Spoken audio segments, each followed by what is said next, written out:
اے مولا میرا ایک قدم عبد القادر کے کندھوں پر میری امت کے تمام ولیوں کا قدم. یہ دعا قبول ہوئی. اس لیے کتابوں میں آیا ہے کہ جب سرکار غوث پاک کی ولادت ہوئی تو سرکار غوث پاک کے مشت مبارک پر قدم رسول چھپا ہوا تھا. اللہ اکبر. ذرا دیکھتے جائیں سرکار مدینہ صلی اللہ تعالیٰ علیہ وسلم کے قدمین مبارک کو پتھر نے بھی لیا اور فوراً اپنے سینے میں اتار لیا, مگر سرکار غوث اعظم نے اپنے کندھے پر سرکار کے قدم کو لیا تھا. ولادت 500 سال بعد ہو رہی ہے, مگر اللہ اکبر معجزہ دیکھیں کہ سرکار غوث اعظم نے اپنے پشت مبارک پر سرکار کے قدم مبارک کا نشان اسی وقت یہ لیا تھا. اور آپ جب پیدا ہو رہے ہیں تو آپ کے پشت مبارک پر سرکار کے قدم مبارک کا نشان ہے. خدا کی قسم یہ میرے آقا کا معجزہ بھی ہے اور غوث پاک کی کرامت بھی. اللہ اکبر. اور جب یہ مقام آیا کہ غوث پاک نے جب بغداد میں یہ اعلان فرمایا کہ میرا قدم یہ تمام ولیوں کی گردن پر ہے, تو آپ نے اعلان بعد میں فرمایا, پہلے ہی تمام اولیاء نے گردن جھکا دی. سید الطائفہ حضرت جنید بغدادی رحمت اللہ تعالی علیہ خطبہ جمعہ دے رہے ہیں, اسی دوران آپ نے گردن جھکایا اور کہتے ہیں کہ میری گردن پر بھی قدم, میری گردن پر بھی قدم, میری گردن پر بھی قدم. بعد میں مریدین نے پوچھا حضور آپ آج خطبہ جمعہ کے دوران آپ اچانک یہ کیا کہنے لگے تھے کہ میری گردن پر بھی قدم, میری گردن پر بھی قدم. سید الطائفہ حضرت جنید بغدادی فرماتے ہیں کہ اے لوگوں, بغداد میں حسنی حسینی گھرانے سے ایک لڑکا ہوگا اور بغداد کی جامع مسجد میں اس سے اعلان کرایا جائے گا کہ میرا یہ قدم تمام اولیاء اللہ کی گردنوں پر ہے. وہ اعلان بعد میں کرے گا اور میں اپنا گردن ابھی سے پیش کروں. یہ مقام اللہ تعالیٰ نے سرکار غوث پاک کو عطا فرمایا. اور آخری بات بتاتا چلوں کہ کتنے بڑوں نے اپنا قدم پیش کیا, کتنے بڑوں نے اپنا قدم پیش کیا.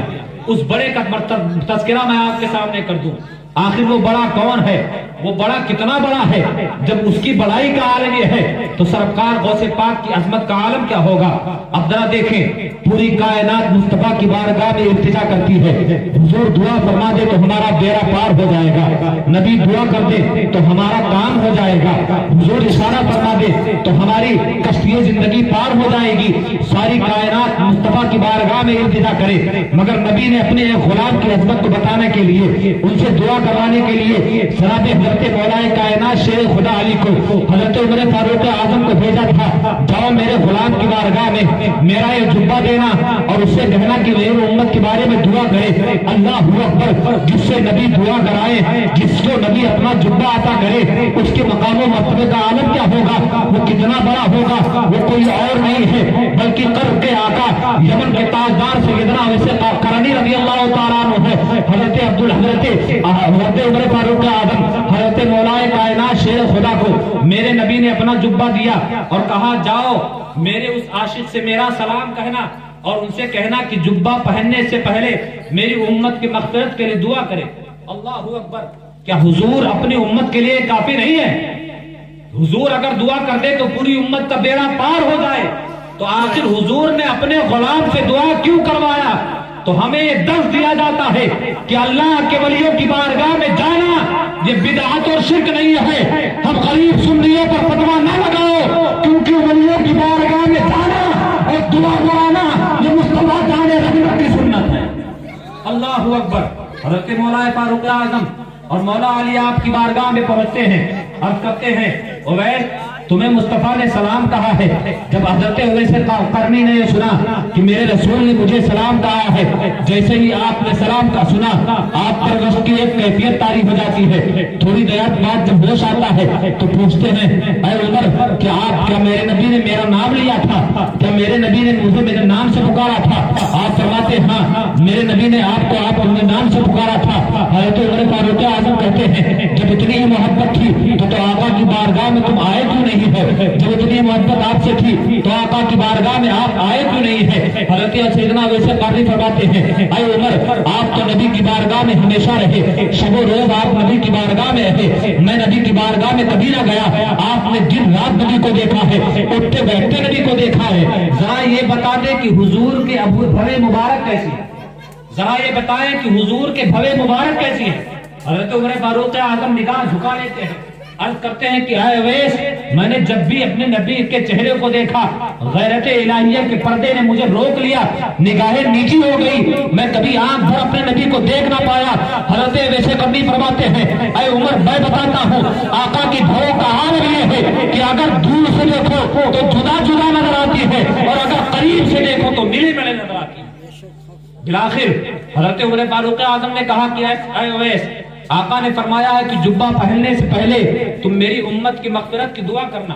حضرت ویسے قرنی جبہ لیتے ہیں، سجدے میں گر جاتے ہیں، عرض کرتے ہیں اے مولا میرے حبیب کی امت کو بخش دے، اے اللہ میرے محبوب کی امت کی مغفرت فرما دے، اے اللہ میری امت میں میرے حبیب کی امت کو بخش دے۔ اللہ اکبر، اصرار بڑھتا جا رہا ہے، جب اصرار پہ اصرار بڑھتا گیا ندائے غیب سے آواز آئی اور اے اپنا سر اٹھا لو، میں نے حبیب کی آدھی امت کو بخش دیا ہے، میں نے حبیب کی آدھی امت کو بخش دیا ہے۔ اب عرض کرتے ہیں مولا پوری امت کو بخش دے، مولا پوری امت کو بخش دے۔ اللہ تعالیٰ آواز دیتا ہے، غیب سے آواز دیتی ہے اے اویس میں نے تمہارے اصرار پر محبوب کی آدھی امت کو بخشا ہے اور آدھی امت عبد القادر کے کہنے پر بخشوں گا، آدھی امت عبد القادر کے کہنے پر بخشوں گا۔